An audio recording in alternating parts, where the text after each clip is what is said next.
আশা করি সকলেই ভালো আছেন, সুস্থ আছেন। আমরা পাঠ করছিলাম বিকাশ মনোবিজ্ঞান। মোটামুটি অনেক দিন ধরে আসলে সময় দেওয়া হচ্ছে না, যার জন্য আমি আপনাদের কাছে ক্ষমা প্রার্থনা করছি এবং আমি আপনাদের কাছে দুঃখ প্রকাশ করছি। আমরা আজকে যে পাঠের বিষয়টি সেটি আমরা দেখব যে বাল্যকালের আবেগের বিকাশ কিভাবে ঘটে এবং সাধারণ আবেগের রূপগুলো কী হয়, এ নিয়ে আমরা বিস্তারিত দেখব আর কি। বইতে মূলত কী লেখা আছে আমি আবার বলে নিচ্ছি। বইটির মূল অনুবাদক হচ্ছেন ডক্টর সুলতানা বানু এবং মূল বইটি হচ্ছে ইবি হারলকের লেখা a developmental psychology a life span approach. এটি আমাদের খুব সম্ভবত 24তম পর্ব হতে যাচ্ছে, যার জন্য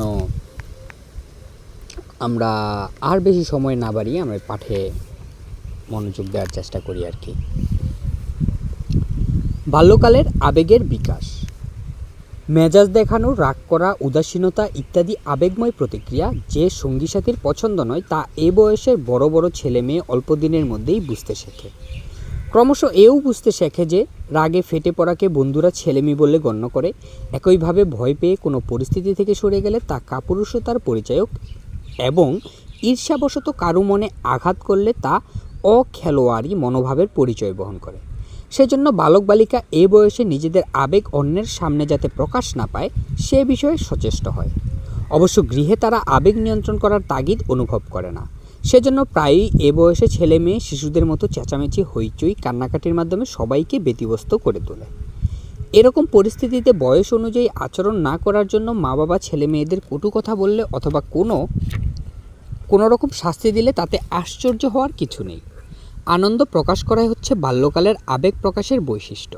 ছেলেমেয়েরা চাপা আবেগ প্রকাশ করতে গিয়ে খিলখিল করে অথবা মন খুলে হাসে, হাত পা ছোড়াছুড়ি করে, লাফালাফি করে, এমনকি গড়াগড়ি দিয়েও থাকে। বয়স্ক ব্যক্তির কাছে আবেগের এরকম বহিঃপ্রকাশ শিশুসুলভ অপরিপক্কতা হিসেবে গণ্য হলেও বালক বালিকার প্রতিক্রিয়া দেখলে বোঝা যায় যে সে যথার্থই সুখী এবং ভালোভাবে পরিবারের সাথে অভিযোজন করছে। তবে ছেলেমেয়ের সব আবেগই সুখের প্রকাশ নয়। মাঝে মাঝে তারা চিৎকার হইচইয়ের মাধ্যমে রাগও প্রকাশ করে, আবার কখনো কখনো কোনো কাজে হতাশ হলে উদ্বিগ্ন হয়। ছেলেমেয়েরা চেঁচামেচি করতে পারে, আবার অনেক সময় ছোটোবেলার মতো কান্নাকাটির মাধ্যমে দুঃখ, ক্ষোভ ইত্যাদি প্রকাশ করে। ছেলেরা বিষণ্ণ হলে অথবা অভিমান করে রাগ ও দুঃখ প্রকাশ করে বলেই গবেষণায় জানা গিয়েছে। সাধারণ আবেগের রূপ।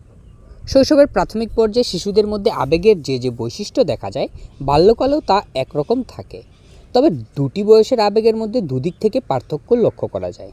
প্রথমত, যে পরিস্থিতিতে দুটি বয়সের ছেলে মেয়ের মধ্যে আবেগের সঞ্চার হবে তাতে পার্থক্য রয়েছে। দ্বিতীয়ত, দুটি বয়সের ছেলে মেয়ের আবেগ প্রকাশের ধরনও ভিন্ন ভিন্ন। শুধুমাত্র পরিপক্কতার কারণে যে দুটি বয়সের শিশুদের আবেগময় প্রতিক্রিয়ার মধ্যে এরকম পার্থক্য সূচিত হয় তা নয়, এরকম পার্থক্যের মূলে রয়েছে অভিজ্ঞতার বিস্তৃতি এবং শিক্ষণ। এ বয়সে চারপাশে সবাই বিভিন্ন ধরনের আবেগের বহিঃপ্রকাশ কী চোখে দেখছে তা একটি শিশু অভিজ্ঞতার মাধ্যমে বুঝতে পারে। এ বয়সে সবার স্বীকৃতি লাভের উদ্দেশ্যে যে বিশেষ আচরণ সবাই পছন্দ করছে না তা শুধরে নিতে সচেষ্ট হয়। এ বয়সের বালক বালিকা রাগ সংযতভাবে প্রকাশ করতে চেষ্টা করে, যেমন মুখ ভার করে থাকা, অভিমান করা ইত্যাদি। চিৎকার হইচই করে রাগের প্রকাশ বা টেম্পার আউটবার্স্ট ধীরে ধীরে কমিয়ে ফেলে তারা বুঝতে শেখে যে ওই রকম আচরণকে সবাই শিশু সদৃশ বা চাইল্ডিশ আচরণ বলে মনে করে। সব বালক বালিকা যেমন এক উপায়ে আবেগ প্রকাশ করে না, ঠিক সেভাবেই যে কোনো পরিস্থিতিতেও তাদের মধ্যে আবেগের সঞ্চার করে না। ছোট শিশুদের সামনে তাদের সম্বন্ধে কেউ অবমাননাকর উক্তি করলে তারা রেগে যায় না, কারণ এর অর্থ তারা বুঝতে পারে না। কিন্তু বাল্য বয়সে ছেলে মেয়ে অশালীন উক্তির অর্থ ভালোভাবে বুঝতে পারে বলে এরকম উক্তি শোনামাত্র শিশু কৌতূহল প্রকাশ করে। কিন্তু বালক বালিকার সামনে নূতন ও অদ্ভুত জিনিসের নাম উচ্চারণ করা হলে তাদের মনে সবসময় কৌতূহলের সৃষ্টি হয় না। ছোট শিশুর মতো বালক বালিকাদের মধ্যে বিভিন্ন ধরনের আবেগ দেখা যায় এবং আবেগ প্রকাশের পদ্ধতিও বিভিন্ন। যে শিশু সবার কাছে প্রিয় নয় তার চেয়ে যে শিশুকে সবাই ভালোবাসে সে কম উদ্বিগ্ন হয় এবং অন্যের প্রতি সে কম ঈর্ষান্বিত হয়। প্রত্যেক বয়সে ছেলেরা ছেলেদের উপযুক্ত আবেগ প্রকাশ করে, যেমন মেয়েদের চেয়ে ছেলেদের রাগ এবং কৌতূহলজনিত আচরণ বেশি সহজে প্রকাশ পায়। মেয়েরা খুব সহজেই ভয় পায়, দুশ্চিন্তাগ্রস্ত হয়ে পড়ে এবং আচরণ মেয়েদের জন্য নির্দিষ্ট করে দেওয়া হয়েছে। অত্যাধিক আবেগময়তার কারণসমূহ। বাল্যকালে কোনো বিশেষ সময়ে ছেলে মেয়ে খুব সহজেই অত্যাধিক আবেগে আপ্লুত হয়।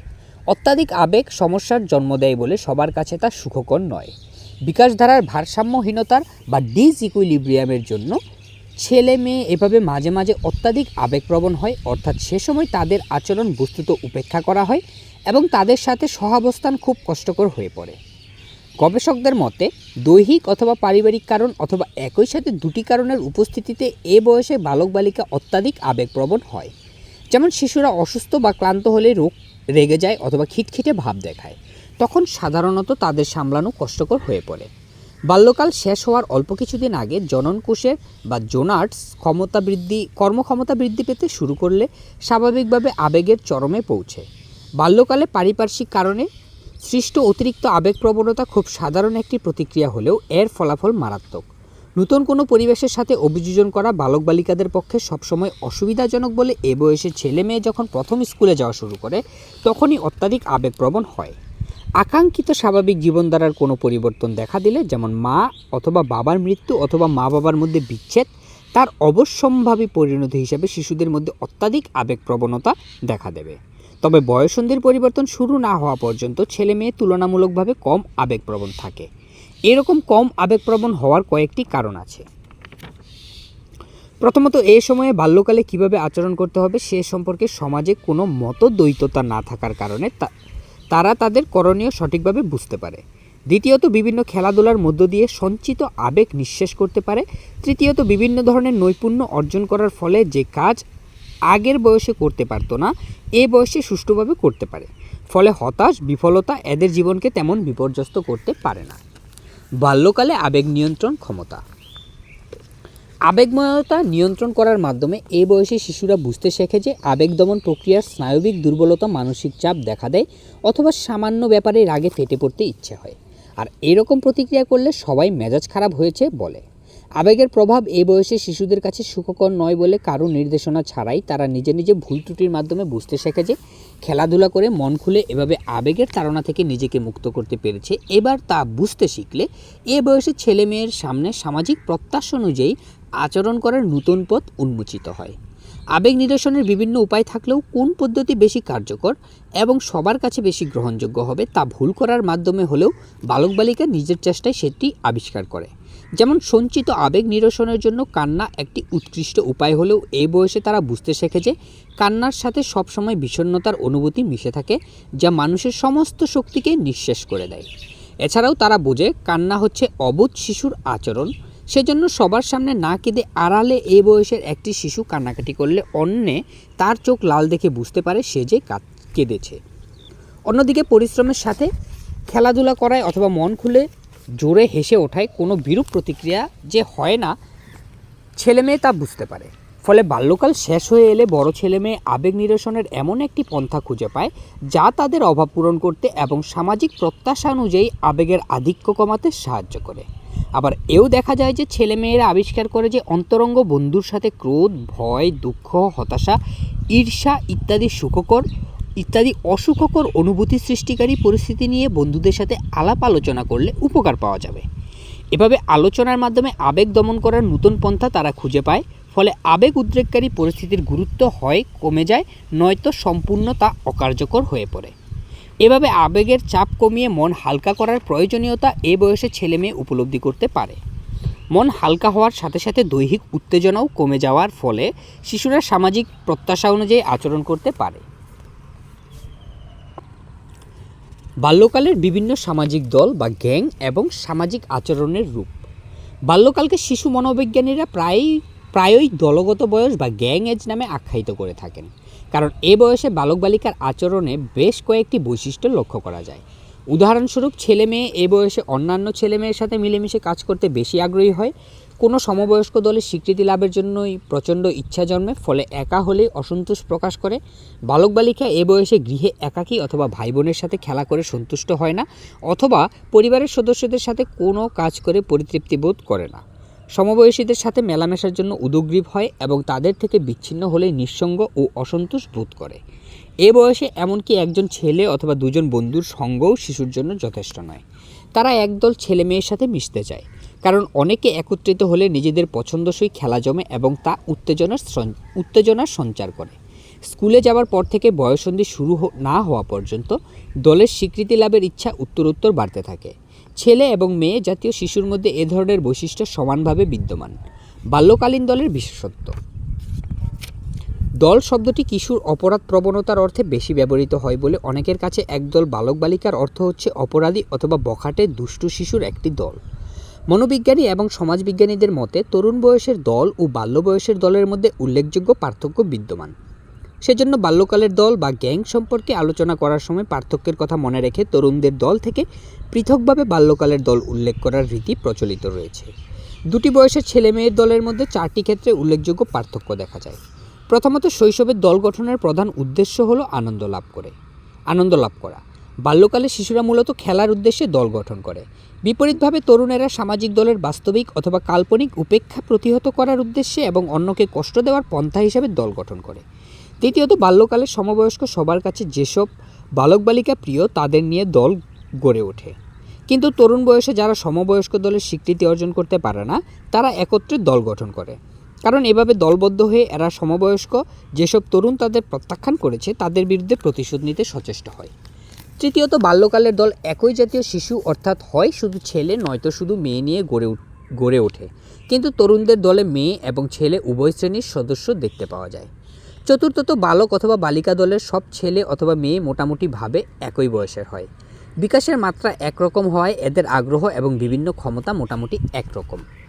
অন্যদিকে বিভিন্ন বয়সের ছেলে মেয়ে নিয়ে তরুণদের দল গড়ে ওঠে। যারা তাদের অস্বীকার করেছে তাদের বিরুদ্ধে প্রতিশোধ গ্রহণ দলের অন্তর্ভুক্ত সব তরুণদের লক্ষ্য। এই একটি বিষয় ছাড়া আর কোনো বিষয় দলের অন্যান্য সদস্যদের মধ্যে মিল খুঁজে পাওয়া যায় না। গবেষণায় প্রাপ্ত বাল্যকালের দলের বৈশিষ্ট্যগুলো নিচে উল্লেখ করা হলো। 1. এ বয়সে শিশুদের দলগুলোর প্রধান উদ্দেশ্য হচ্ছে খেলাধুলা করা। 2. একটি দলের অন্তর্ভুক্তির জন্য দল কর্তৃক আমন্ত্রিত হওয়ার প্রয়োজনীয়তা থাকে। 3. দলে এক জাতীয় শিশু থাকে। 4. শুরুতে 3-4 জন শিশু নিয়ে দল গড়ে ওঠে, পরে বয়স অতিক্রমের সাথে সাথে খেলাধুলা করার আগ্রহ বৃদ্ধি পাওয়ায় সদস্য সংখ্যাও বৃদ্ধি পায়। 5. মেয়েদের দলের চেয়ে ছেলেদের দল বেশি অসামাজিক কর্মকাণ্ডে লিপ্ত থাকে। 6. দলের কর্মকাণ্ডের মধ্যে খেলাধুলো, সিনেমা দেখা, একসাথে গল্পগুজব করা অথবা একসাথে বসে খাওয়া দাওয়া করা ইত্যাদি অন্তর্ভুক্ত। 7. বড়দের দৃষ্টির আড়ালে কোনো একটি নির্দিষ্ট স্থানে দলের সদস্যরা মিলিত হয়। 8. অধিকাংশ দলই নিজেদের বিশেষ চিহ্ন অথবা প্রতীক ব্যবহার করে, যেমন দলের সবাই একরকম পোশাক পরে। 9. দলের প্রধান দলীয় আদর্শকে সমুন্নত রাখে এবং অন্যান্য সদস্যদের চেয়ে অনেক উন্নত মানের ব্যক্তিত্ব সম্পন্ন হয়। দলের সদস্য ভুক্তির ফলাফল। বাল্যকালে কোনো একটি দলের সদস্যপদ লাভ যে উপায়ে শিশুদের সামাজিক আচরণের উন্নতি সাধন করে তা এখানে একটি চিত্রের সাহায্যে দেখানো হলো। শৈশবের শেষ পর্যায়ে যে পন্থায় দলভুক্তির মাধ্যমে সামাজিক আচরণ উন্নত হয় সেখানে দেখা যাচ্ছে যে প্রথমত দলের প্রতি বিশ্বস্ত হতে শেখে, দলীয় আদর্শ মেনে চলতে শেখে, নিয়ম সমৃদ্ধ ও প্রতিযোগিতামূলক খেলাধুলা করতে শেখে, যাদের সাথে খারাপ ব্যবহার করা হয় তাদের দুঃখের ভাগ নিতে শেখে, হাসি খুশি হতে শেখে, দায়িত্ব গ্রহণ ও তা যথাযথভাবে পালন করতে শেখে, অন্যের সাথে প্রতিদ্বন্দ্বিতায় অবতীর্ণ হতে শেখে, সামাজিকভাবে গ্রহণযোগ্য আচরণ করতে শেখে, সহযোগিতা করতে শেখে ও বড়দের নিয়ন্ত্রণ ছাড়া স্বাধীনভাবে চলতে শেখে। উপরের চিত্রানুযায়ী বাল্যকালে দলীয় প্রভাবে শিশুরা যে অভিজ্ঞতা অর্জন করে সেগুলো এখানে বলা হলো যে দলের প্রতি বিশ্বস্ত থাকার ক্ষমতা অর্জন করে, দলীয় আদর্শ মেনে চলা, নিয়ম সমৃদ্ধ প্রতিযোগিতামূলক খেলা করতে শেখা, সমাজে যাদের প্রতি দুর্ব্যবহার করা হয় তাদের পক্ষ নিতে শেখা, খেলোয়াড় সুলভ মনোভাব পোষণ করতে শেখা, দায়িত্ব গ্রহণ এবং তা সুষ্ঠুভাবে পালন করা, অন্যের সাথে প্রতিযোগিতা করা, সমাজ স্বীকৃত আচরণ করতে শেখা, সহযোগিতাপূর্ণ আচরণ করতে শেখা, বয়স্কদের নিয়ন্ত্রণমুক্ত হতে শেখা। দলের সদস্যদের আচরণধারা, মূল্যবোধ ও মনোভাব অনুসরণ করার মধ্য দিয়ে বালক বালিকা উপযুক্ত অভিজ্ঞতা অর্জন করে। এ বয়সে ছেলে মেয়ে যখন বুঝতে পারে যে দলের বৈশিষ্ট্য সর্বান্তকরণে মানা না হলে অন্যের কাছে মর্যাদা অনেক কমে যাবে এবং সবার সাথে মেলামেশা করতে পারবে না, তখন সমবয়সীদের তুলনায় বয়সে বড় ছেলে মেয়েও পরিবারের কাছে অপছন্দনীয় হওয়া সত্ত্বেও দলের পোশাক, আচরণ, বৈশিষ্ট্য এবং মতামত অনুসরণ করে। দলের প্রতি এরকম আনুগত্য হচ্ছে বাল্যকালের সামাজিকীকরণের ভিত্তিস্বরূপ। সারা বাল্যকাল জুড়ে দলের প্রতি অনুগত থাকার প্রবণতা অব্যাহত থাকলেও 10 থেকে 11 বছর বয়সের মধ্যে তার মাত্রা সবচাইতে বেশি হয়। এই বয়সে দলের সদস্য হওয়ার ফলে শিশুরা যেরকম সদ্গুণের অধিকারী হয় সেরকম আবার কিছু কিছু কুঅভ্যাসও অর্জন করে। সামাজিক বিকাশের দিক থেকে এরকম চারটি খুব সাধারণ অথচ মারাত্মক কুঅভ্যাস এখানে উল্লেখ করা হলো। প্রথমত, বালক বালিকার জীবনে সমবয়সী দল প্রাধান্য বিস্তার করলে মা বাবার সাথে শিশুর সহজ সম্পর্কে ফাটল ধরে এবং তারা পারিবারিক আদর্শ বর্জন করে। এছাড়াও মা বাবার চেয়ে দলের সদস্য দ্বারা বেশি প্রভাবান্বিত হয় অপেক্ষাকৃত অনেক পারিবারিক দায়িত্ব সম্পূর্ণভাবে উপেক্ষা করে। মা বাবা এরকম দায়িত্বের অবহেলা পছন্দ না করলে বিবাদের সূত্রপাত হয় এবং ধীরে ধীরে মা বাবার চেয়ে দলের সদস্য দ্বারা বেশি প্রভাবান্বিত হয় অপেক্ষাকৃত অনেক পারিবারিক দায়িত্ব সম্পূর্ণভাবে উপেক্ষা করে। মা বাবা এরকম দায়িত্বের অবহেলা মা বাবা এরকমভাবে দায়িত্বের অবহেলা পছন্দ না করলে বিবাদের সূত্রপাত হয় এবং ধীরে ধীরে মা বাবা ও সন্তানের মধ্যে স্নেহ ভালোবাসার বাঁধন দুর্বল হয়ে পড়ে। তৃতীয়ত, এক জাতীয় শিশুর সমন্বয়ে গঠিত দলের প্রত্যেকের প্রতি প্রত্যেকের সমবয়স্ক অন্য জাতীয় শিশুদের প্রতি অতিরিক্ত আনুগত্য এদের বিরুদ্ধে মনোভাবাপন্ন করে তোলে। পূর্বে উল্লেখ করা হয়েছে যে এই বয়সে সাধারণত শুধু ছেলে অথবা শুধু মেয়েরা মিলে দল গঠন করে। তবুও কখনো কখনো কোনো দলের একটি ছেলে একটি মেয়ের সাথে বন্ধুত্ব করে এবং ছেলেদের খেলা পছন্দ না করে মেয়েদের খেলার প্রতি আগ্রহী হয়। আবার কখনো কখনো একটি বালক একটি বালিকার সাথে বন্ধুত্ব করতে আগ্রহী হলেও দলের বিরূপ মনোভাবের কথা ভেবে সবার সামনে মেয়েদের সাথে খেলতে চায় না। এই বয়সে ছেলে মেয়ের মেলামেশার সাধারণ রূপ হলো ছেলেরা যেমন মেয়েদের সাথে মেলামেশা করতে চায় না, মেয়েরা ঠিক তেমনি ছেলেদের সাথে মেলামেশা পছন্দ করে না। এই প্রবণতা বয়ঃসন্ধি শুরু হওয়ার অল্প কিছুদিন আগে সবচেয়ে বেশি হয় বলে গবেষণায় প্রকাশ। সে সময় ছেলেদের চেয়ে মেয়েদের এরকম মেলামেশার প্রতি বিরাগের মাত্রা খুব বেশি হয়। এর পিছনে অবশ্যই সঙ্গত কারণ রয়েছে। এ ব্যাপারে সবাই একমত যে মেয়েদের তুলনায় ছেলেদের স্বাধীনতা বেশি। এছাড়াও বয়ঃসন্ধি পর্যায়ে মেয়েরা ছেলেদের চেয়ে আগে যৌন পরিপক্কতা অর্জন করায় একই বয়সের হলেও মেয়েদের কাছ থেকে সমাজ ছেলেদের সান্নিধ্য বজায় রেখে চলার সঠিক সামাজিক আচরণ আশা করে, কিন্তু সে বয়সের ছেলেদের কাছে কোনো প্রত্যাশা নেই। সেজন্যই মেয়েরা ছেলেদের প্রতি বিরূপ মনোভাব পোষণ করে। দলের কাছ থেকে পাওয়া তৃতীয় কুঅভ্যাস হলো যেসব ছেলে মেয়ে দলের সদস্য নয়, অর্থাৎ যারা দলের সাথে সচরাচর মেলামেশা করে না অথবা অন্যভাবেও দলের সান্নিধ্য এড়িয়ে চলে, তাদের সম্বন্ধে কুসংস্কার বা প্রিজুডিস পোষণ। প্রথম দিকে এ বদ্ধমূল ধারণার পরিপ্রেক্ষিতে যেসব ছেলে মেয়ে এ বয়সে সব ছেলে মেয়ের সাথে দূরত্ব যে বজায় রাখে তা নয়, বরং এদের মধ্যেও কেউ কেউ দলভুক্ত সদস্যদের মধ্যে কারুর সাথে নিজেদের কিছু মিল খুঁজে পেলে তাদের সাথে মেলামেশা করতে চায়। যতটুকু দূরত্ব বজায় রাখে তা জাতি অথবা গোত্রের বিভিন্নতার কারণে এবং পরে কৈশোর নিকটবর্তী হওয়ার সাথে সাথে ধর্ম ও পরিবারের আর্থসামাজিক মর্যাদার পার্থক্যের জন্য বালক বালিকাদের মেলামেশার রূপ পৃথক হয়। চতুর্থত, কোনো দলের সদস্য হয়ে গেলে একজন যে দলের স্বীকৃতি লাভ করেনি এমন একটি সমবয়সীর সাথে দলের অন্যান্য সদস্য সবসময়ই দুর্ব্যবহার করে। কোনো একটি অঞ্চলে কয়েকটি বালক বালিকা মিলে যখনই একটি দল গঠন করে তখন সমবয়সী অন্যান্য শিশুদের আর বন্ধু হিসেবে গ্রহণ করে না। এরকম পরিস্থিতিতে সমবয়সী অন্যান্য ছেলে মেয়েকে কীভাবে দূরে সরিয়ে রাখা যায় সে ব্যাপারে দলের সভ্যরা গোপনে পরামর্শ করে। 11 বছর বয়সে এভাবে অন্য শিশুদের জব্দ করা অথবা কষ্ট দেবার গোপন পরিকল্পনা এই বয়সের ছেলে মেয়েরা সবচেয়ে বেশি করে। কারোর সাথে বন্ধুত্ব অথবা কোনো দলের অন্তর্ভুক্ত হওয়া একটি বালক কিংবা বালিকার পক্ষে প্রথমে কষ্টকর হতে পারে সত্যি, তবে যখন কেউ নতুন জায়গায় বসবাস শুরু করে অথবা নতুন স্কুলে ভর্তি হয় তখন তার পক্ষে কারোর সাথে বন্ধুত্ব করা অথবা কোনো দলের স্বীকৃতি লাভ করা আরও দুরূহ ব্যাপার হয়ে পড়ে। এ বয়সে ছেলে মেয়ের গঠিত দলের আচরণ বিষয়ক গবেষণায় দেখা গিয়েছে যে একটি আবাসিক এলাকায় গড়ে ওঠা দলের সদস্যরা যদি নতুন আগত প্রতিবেশী শিশুকে বন্ধু হিসাবে পেতে চায় তবুও দেখা যায় যে সদ্য আগত শিশুটিকে প্রথম আলাপ শুরু করতে হয়। দলের কোনো সদস্যদের সাথে আগন্তুক শিশু প্রথম কথোপকথন শুরু করে অথবা তাদের সাথে খেলাধুলার মাধ্যমে ক্রমে নিজেকে পরিচিত করে অথবা দলের খেলাধুলা পর্যবেক্ষণ করে অথবা দলগত খেলার ধরন অনুকরণ করে এবং সর্বোপরি তাদের দৃষ্টি আকর্ষণ করে দলের স্বীকৃতি লাভ করে। প্রথম দিকে দলে আগত নতুন সঙ্গীদের পুরনো সদস্যদের উপেক্ষা করে, কাজেই নতুন সদস্য সত্যিই যদি দলের স্বীকৃতি লাভ করতে চায় তবে তাকে বারবার চেষ্টা করতে হয়। এইভাবে চেষ্টা করলে পুরনো দলের দু একটি সদস্য তাদের সাথে মেলামেশা করতে আগ্রহী হলে ক্রমে নতুন ছেলে মেয়ে দলভুক্ত হয়ে যায়। আজ এ পর্যন্তই। পাঠের বিষয়ে কথা হবে হয়তো আগামী কোনো পর্বে। সবাই ভালো থাকেন, সুস্থ থাকেন, সবার জন্য ভালোবাসা ও শুভকামনা জানাচ্ছি এবং সবাই অবশ্যই নিরাপদ থাকেন, বছরের প্রথম দিনই শুভেচ্ছা জানাচ্ছি বাংলা নববর্ষের। শুধুমাত্র বাংলা নববর্ষ নয়, আমাদের এই বাংলাদেশে যে শুধুমাত্র আমরা বাঙালিরাই বাস করি তা কিন্তু নয়। আমাদের প্রচুর পাহাড়ি জনগোষ্ঠী রয়েছে, যাদের আমরা অনেকটা আদিবাসী নামে সম্বোধন করতে পারি, কিন্তু অথচ এখানেও আমাদের মারাত্মক বিরোধ দেখা যায়। তবে আমি সকলের প্রতি বিজু, সাংগ্রাই এই জাতীয় যত উৎসব আছে, বৈশু, বৈশাখী, সকল উৎসবের জন্য শুভকামনা জানাচ্ছি এবং জগতের প্রতিটি মানুষ যাতে সুখী হয়। যে শুনছেন, আমি আপনার আজীবন সুখ কামনা করছি, আপনি আজীবন সুখী হন।